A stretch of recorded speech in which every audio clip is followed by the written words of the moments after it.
something like this tone of voice, or if you want me to talk in this tone of voice, you let me know. Hello, Hisashi.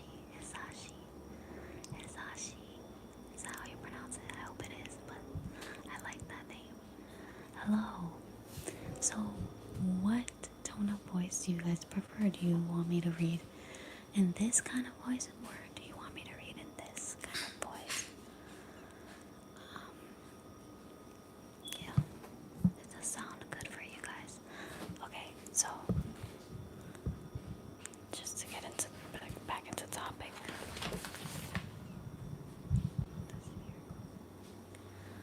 Today, I think I'm gonna have to be leaning like this. I didn't fully prepare for this, y'all. This is like totally unedited, everything. Okay, so what I'll do is I can like alternate, I guess. Um, the book that we're gonna be reading today is Frequency. I don't know if I have to lean into let me move these stuff away. These things. I have a whole bunch of things on my table. Totally did not 1000% prepare for this live video. This is so random. FYI. I feel like the angle of the phone and the microphone are not it right now.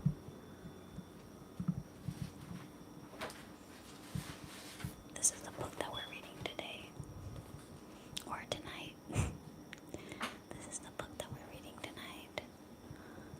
Yes, it got burned, but we still rode through it. It didn't burn a lot, so we were still able to read it. Okay, so I want to move around without making too much noise. I don't really like the angle that I'm in.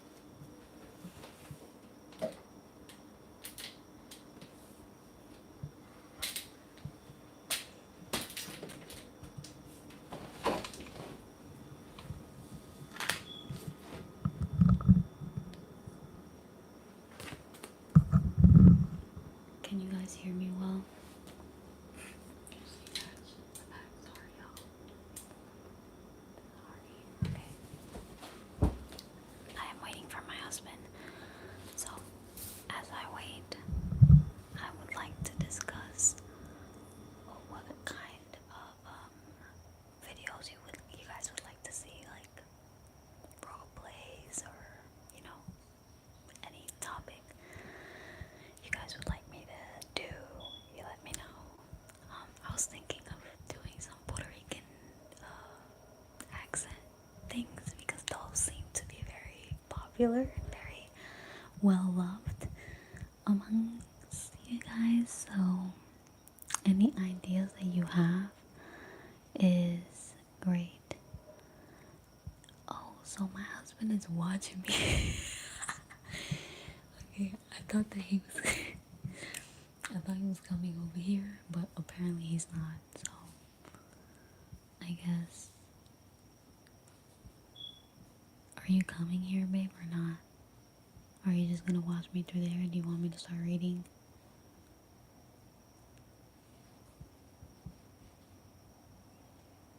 Okay.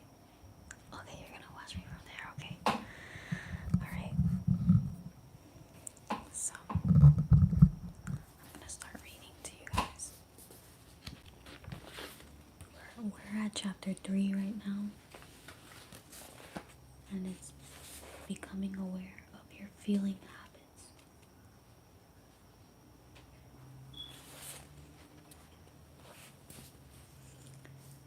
This is a quote by James H. Austin. Emotions are not bad. At the roots of our emotions are primal energies which can be put to fruitful use. Indeed, the energy of enlightenment arises from the very same natural origins as those which give rise to our everyday passions and emotions. I gotta drink some water.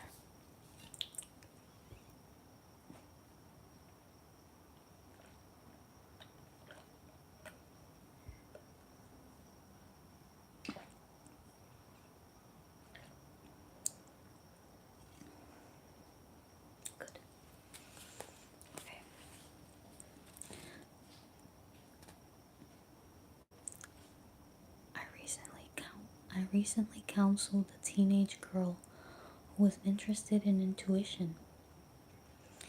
In spite of the piercings in her lips and her black eye makeup, Megan's eyes glowed with beauty, and she was incredibly open-minded. She shrugged. She shrugged when I asked her what kinds of questions she had, but about halfway into the session, she thought of something. Sometimes I get this sudden feeling that everything is going to go wrong, like the good stuff is going to get wrecked. What causes that? Because I'm always afraid of my boyfriend. I'm always afraid my boyfriend is messing around with other girls, but he's not, and I think I'm hurting our relationship. I felt into her body and could sense the place in her solar plexus where the sudden feeling of dread would typically hit her, seemingly out of the nowhere. Attached to the sensation, I had a vague image of her father. I asked if her father had left her and her mother. Yes, she said. When I was little, I could feel how her tiny body had reacted. I can feel how her tiny body had reacted with that original contraction of fear. That confusing sense of abandonment and consternation. Excuse me.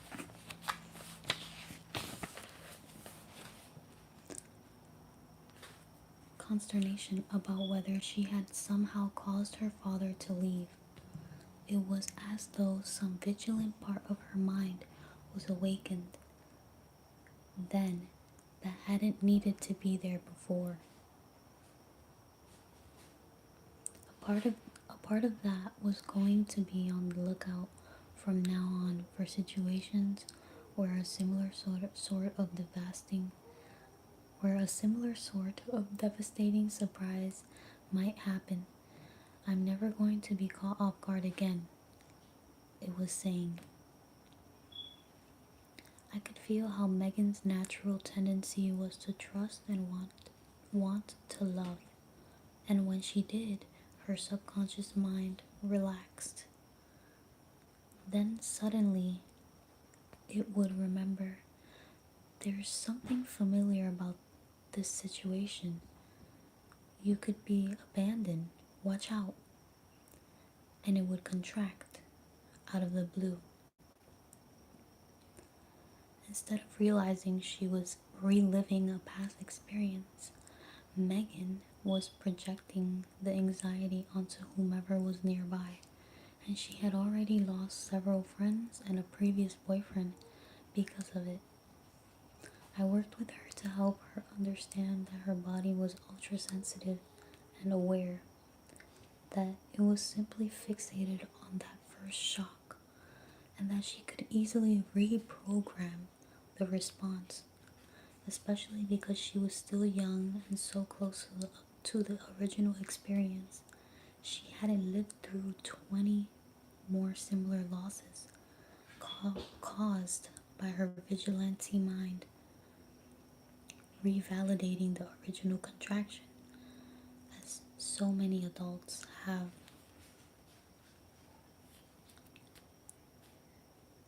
You were born and still are vibrationally sensitive. You were born and still are vibrationally sensitive.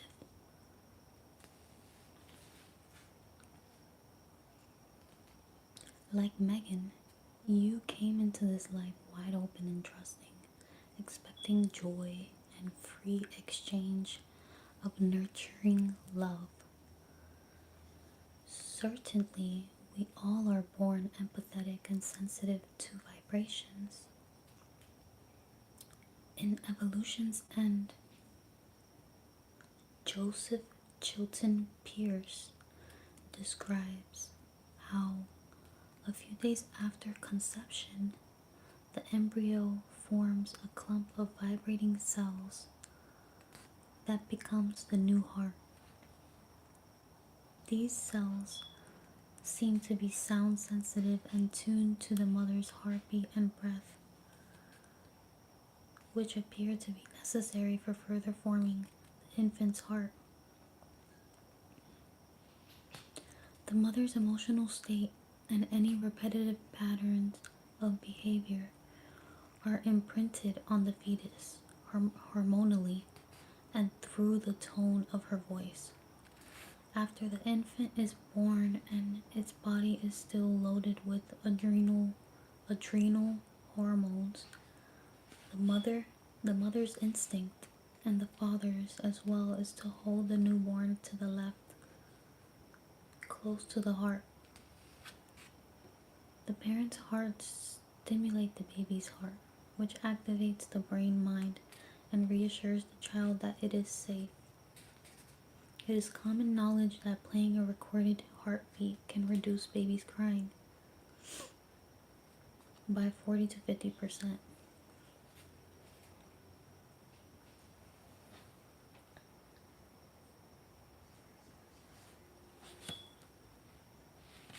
This is the book that I'm reading, by the way, for those that have just got on.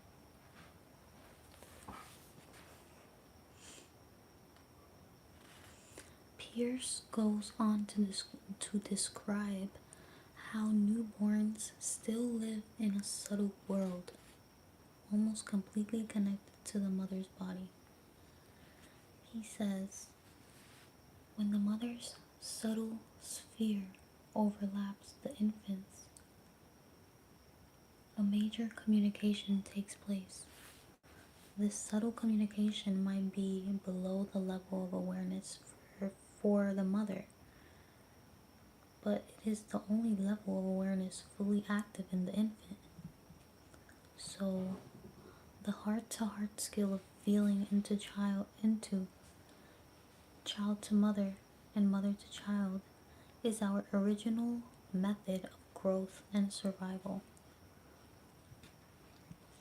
In this book, in his book Emotional Intelligence, Daniel Goleman describes how infants and young children commonly display empathic connections to each other.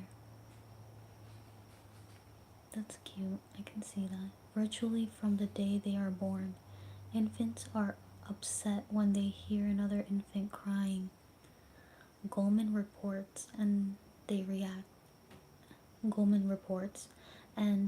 react to a disturbance in those around them as though it were their own, crying when they see another child's tears. Children often imitate the distress they see in another child. For example, when another child hurts her fingers, a 1-year-old might put her own fingers in her mouth to see if she hurts too. A toddler might try to give a baby a toy when it cries or stroke its head. In later childhood, Goleman says, that children begin to understand that someone's distress can be related to their situation in life, and they can feel sympathetic toward an entire group, like the poor or the outcast.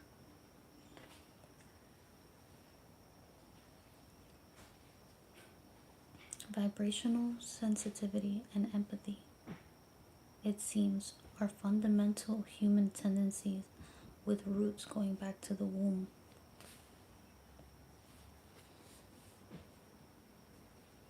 That's deep. We must all learn to listen to one another. This is a quote, by the way, guys. I don't know if I'm being like too loud. Should I tone it down a little bit like this? I don't know. Look into Marcus Aurelius and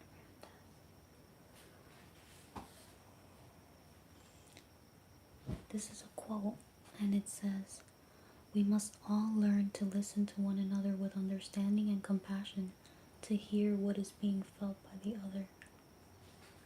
Thich Nhat Hanh. wrote that quote.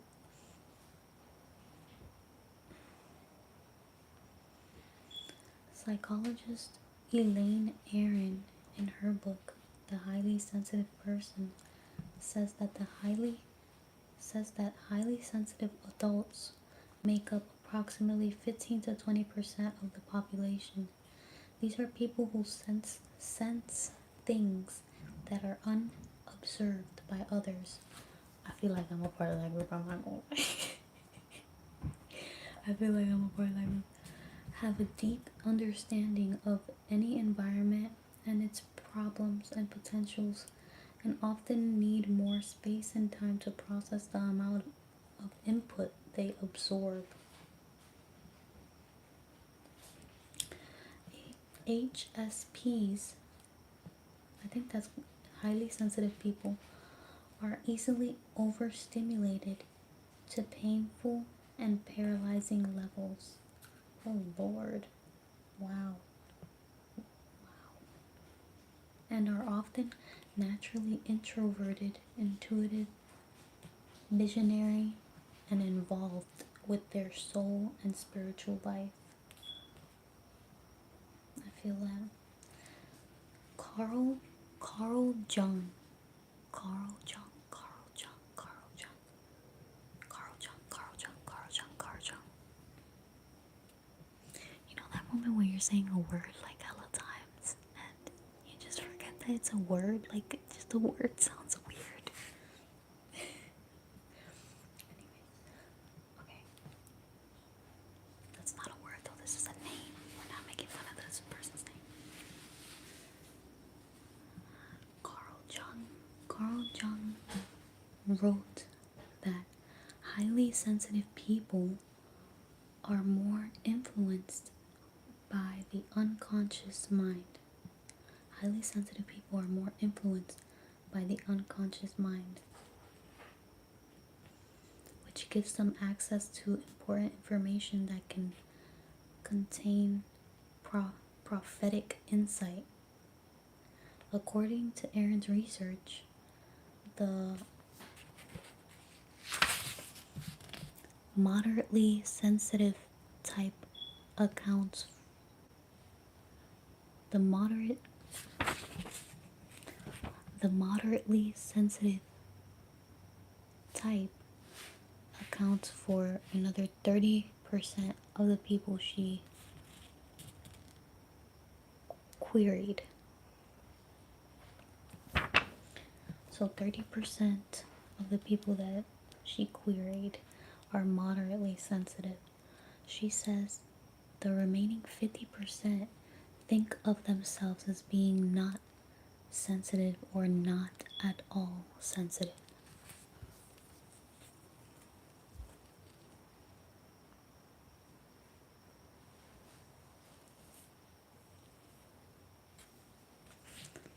To anybody new that just came in, welcome. Welcome, welcome, welcome, welcome. This is the book that we're reading. It's a different one than the one I'm reading. We're just tuning into my routine with my husband, who is also in this live watching right now. Are women... Wait, hold on. I just skipped a whole bunch. Perhaps we might all be more consciously sensitive and empathic if our culture weren't so analytical, materialistic, and competitive. Facts. Perhaps in part we're trained out of it. Literally. Our schools emphasize math and computer skills over art and literature. It's giving left brain. Sports over dance and music appreciation. Then again, early wounding from dysfunctional families, as in Megan's case, can shut us down and force us into our heads, into compensating behaviors, or even out of our bodies into dissociative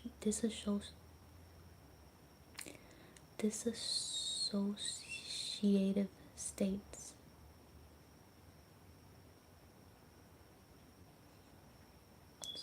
have like dysfunctional family wounds, it can shut you down and force you into your head,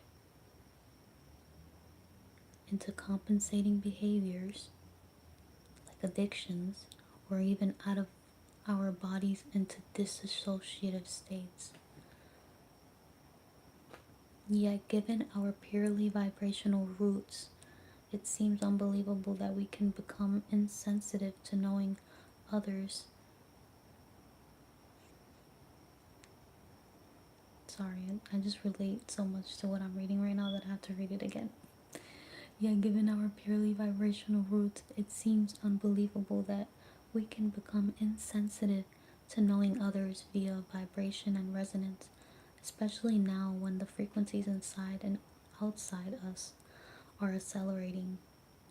I suspect that a much greater percentage of people are making their way into the highly sensitive person category these days, as stoicism, so being like stoic, I think,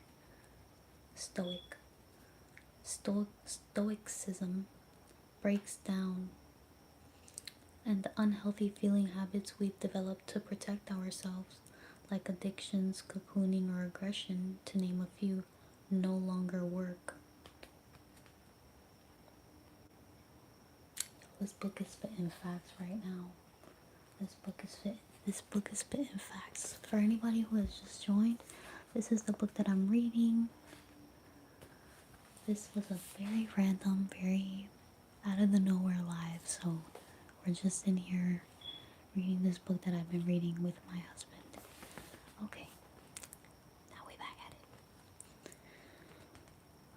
it. Are women more sensitive than men? What do y'all think? Y'all think women are more sensitive than men? Elaine Aron found that by school age, most highly sensitive people had become introverts, but girls were allowed more freedom to express emotion and could even be out of control or helpless, while boys had to be more stoic to survive. Daniel Goleman summarizes the role of gender in emotional and empathetic ability when he says, there are far more similarities than differences. Some men are as empathic as the most interpersonally sensitive woman, while some women are every bit as able to withstand stress as the most emotionally resilient. While some women are every bit as able to withstand stress as the most emotionally resilient men. Indeed, on average, looking at the overall ratings for men and women, the strengths and weaknesses average out, so that in terms of total emotional intelligence, there are no sex differences.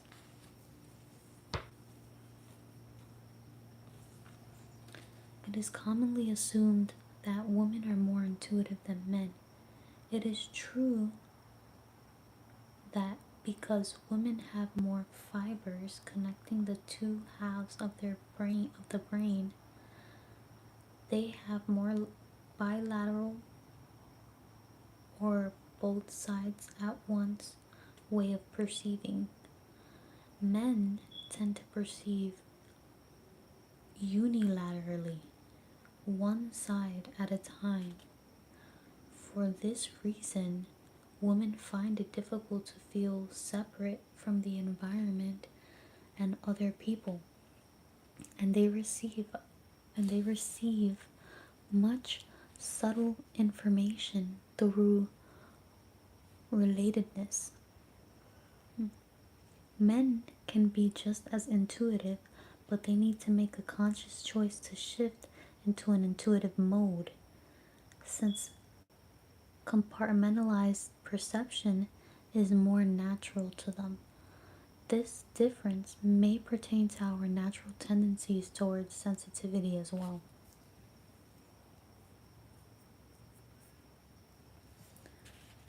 Okay.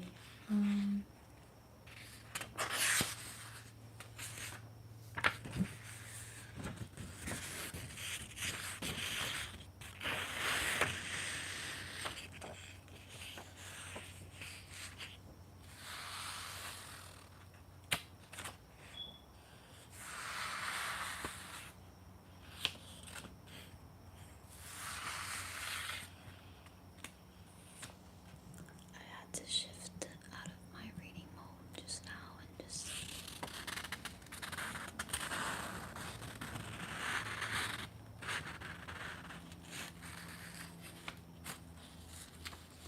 appreciate the sounds.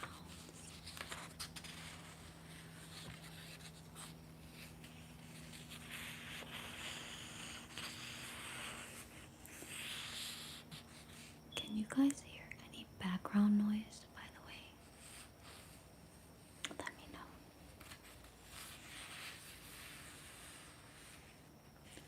I think I'm gonna